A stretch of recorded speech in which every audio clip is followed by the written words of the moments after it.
l'énergie dont on a besoin quand on doit repartir en système stress et avoir un bon sommeil pour que le corps soit bien repris. Donc c'est nos deux systèmes. Et le yoga agit directement sur ces deux systèmes. Le yoga en général agit directement sur ces deux systèmes. Moi, quand je parle de hatha yoga, en fait, j'aime bien détailler 3 types de yoga différents qui existent. Le yoga vinyasa, c'est le yoga que vous voyez plus souvent. C'est le yoga où on bouge beaucoup, il y a vraiment un flow, de la fluidité, le mouvement qui s'arrête rarement. On bouge beaucoup, et c'est très axé aussi sur les postures debout, souvent.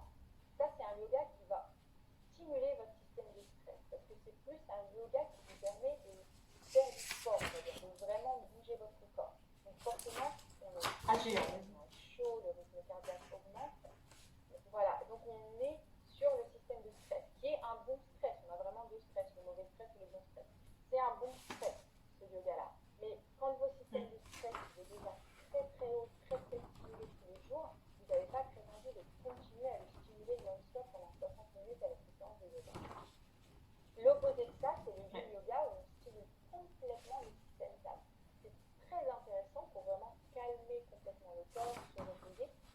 Ça demande pas mal de concentration aussi. C'est quelque chose que je recommande aussi sur les personnes qui se reconstruisent en burn-out. Donc ça va plus vous aider à vous calmer temporairement. C'est pas forcément quelque chose que vous avez besoin de faire tous les jours pour vous calmer. Et du coup, au milieu de ça, on retrouve le hatha yoga. Et le hatha yoga, de par la façon dont il est complet dans les cours et de par la façon dont on le pratique, va stimuler les deux systèmes, mais sans stimuler un plus que l'autre. L'intérêt dans le hatha yoga, c'est d'aller stimuler un système puis l'autre. C'est-à-dire par exemple système stress puis système calme. Pourquoi on alterne comme ça? C'est équilibrant. De réapprendre au corps, de rééduquer le corps, comment passer de l'un à l'autre. Voilà, comment retrouver l'équilibre. On dit au corps d'abord, eh ben, tu vois, c'est pas parce que tu es rentré dans un système de stress que tu peux pas repartir facilement et rapidement dans un système de calme. C'est ça qu'on apprend. Redonner des réflexes, des mécanismes. Des réflexes, voilà.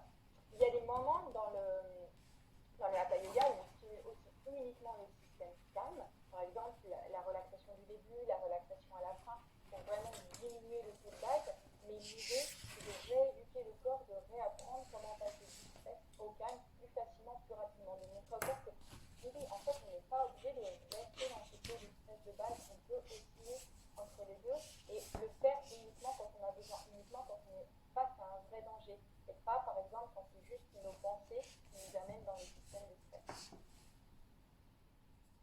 Oui, donc c'est très, oui, c'est intéressant, oui, ce hatha qui ramène un équilibre et qui rééduque le cerveau, les pensées qui peuvent croire à un moment donné qu'on ne peut être que sur ce système de stress nerveux, d'inquiétude perpétuelle très souvent, qui peut même paralyser, empêcher de faire des choses, de sortir, d'oser parler à quelqu'un, aller quelque part.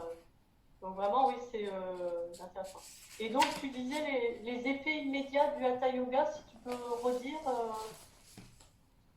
les premiers effets, c'est sur le corps, surtout, tu me dis. Les premiers effets, c'est surtout sur le corps. Voilà. Souvent, on ne s'en rend pas compte parce qu'on s'habitue à nos douleurs et à nos tensions, mais le stress a un très très gros impact sur notre corps et surtout, justement, surtout ce système nuque et colonne vertébrale. Donc, douleur de dos, tension dans les épaules, tension dans la nuque, c'est la première chose qui va se relâcher avec une séance de hatha yoga. Et ça peut aller très très vite. C'est vraiment des élèves qui ont relâché des tensions qu'ils avaient depuis des semaines accumulées dans les épaules, accumulées dans la nuque, en seulement 20-25 minutes de pratique. Et ils ont trouvé ça impressionnant de dire ouais, ça. Ah oui, donc ça c'est vraiment intéressant. Ça arrive aussi vite que ça. Voilà, c'est intéressant. L'idée, c'est que c'est intéressant aussi parce que c'est mieux que ce soit dans ce sens-là, qu'on relâche d'abord toutes ces tensions corporelles, parce que toutes ces douleurs corporelles, elles vous empêchent aussi de venir vous concentrer et de faire les choses correctement. Donc de relâcher ça en premier, ça vous donne de l'espace, ça vous donne de la liberté pour aller plus en profondeur par la suite. Donc vraiment physiquement. Oui, alléger les premiers symptômes physiques pour. Voilà. Et au niveau des premiers symptômes mentaux qu'on peut alléger, c'est vraiment la légèreté qu'on retrouve, le calme qu'on retrouve dans notre esprit. Et ça, c'est plus avec des exercices de respiration. Et là, c'est bien fait immédiat. Ok. Et donc après, si on fait une pratique sur du plus long terme, admettons, on dit je vais, après avoir fait les premières séances pour un peu alléger, pour reprendre de l'espace physique pour l'esprit, etc. Si on se dit, par exemple, admettons si c'est avec toi, si admettons la personne décide avec toi, elle te dit bah tiens, je voudrais bien tenter plus longtemps, quelques mois, euh, la personne va avoir des effets sur un plus long terme qui vont être certainement différents. Tu as travaillé sur d'autres éléments? Voilà. À plus long terme, on a vraiment déjà cette rééducation qui se met en place dans le corps. C'est-à-dire qu'apprendre à gérer son stress. On sent qu'on est plus à l'aise pour se calmer en situation de stress parce que justement, on a travaillé de façon régulière et relativement intensive à apprendre au corps de revenir dans le système calme une fois qu'on est dans le système de stress.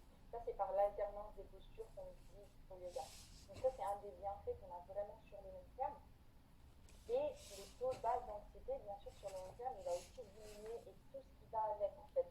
Retrouver une meilleure digestion, se sentir mieux dans son corps, retrouver un meilleur sommeil, c'est-à-dire se sentir reposé, s'endormir facilement et rester endormi. Ça peut être aussi quelque chose qui vient euh, très rapidement, ponctuellement après une séance. Et pour garder les effets tout au long de la semaine, si on pratique une seule séance par semaine, il faut un petit peu plus d'expérience justement, de pratiquer pendant plusieurs semaines, plusieurs mois pour que ces effets ils durent encore plus longtemps dans notre semaine et pas juste le soir où on a fait la séance de yoga.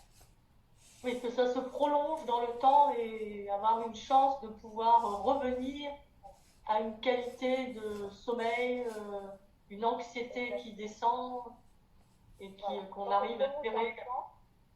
voilà.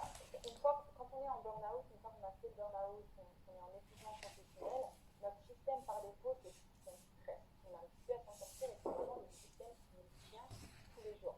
Donc, lié à ce système stress, on a les problèmes de digestion, les problèmes de sommeil et les douleurs. Le yoga, vraiment, va venir jouer sur tous ces symptômes, mais aussi changer le système par défaut. On va changer le système par défaut au système calme. C'est-à-dire que notre mode par défaut, notre mode d'être dans la journée, ce sera le calme d'abord. Et le stress, quand c'est nécessaire, quand on a des situations de stress, ça arrive, c'est nécessaire de passer par ce type de stress. Mais à chaque fois, revenir dans le système calme et garder Ou voir le stress de façon différente, ne plus être dans ce que j'appelle moi le cerveau reptilien. Bonjour Médéric. Ah, c'est quelqu'un qui te connaît. Gwen Lastar, il a écrit. Euh, Au lieu d'être dans ce système reptilien où on croit que tout ce qui nous fait peur est un danger, mais comme un danger vraiment, comme tu disais, une voiture qui arrive subitement, on est en voiture, quelqu'un qui va être moins prudent en voiture, bonjour, ou quelque chose, on est dans la nature et il y a un animal qui va surgir, qu'on surprend. Et en fait, on a souvent peur on a transformé ces dangers, comme dans la nature, on transforme cet exemple, en des choses de notre vie. On va sortir, peut-être je vais rencontrer quelqu'un qui va me faire peur, qui va me regarder ou qui va me dire quelque chose, ou je vais devoir parler à plusieurs personnes que je ne connais pas. C'est un danger, comme si c'était un danger reptilien, alors que peut-être ça n'arrivera pas. Ou peut-être parler à ces plusieurs personnes, ça peut passer normalement. On va réussir à faire simple. Donc réussir à revenir à quelque chose, que tout ne devienne pas un mauvais stress en fait.